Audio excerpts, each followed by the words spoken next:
Dico Enzo Fucino.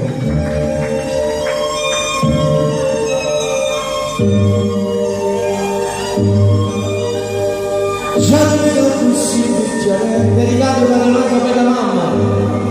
e capire ci già da lei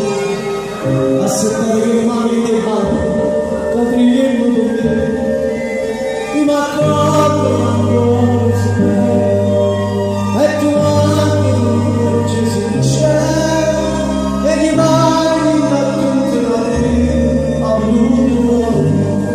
una così tutto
tu grazie da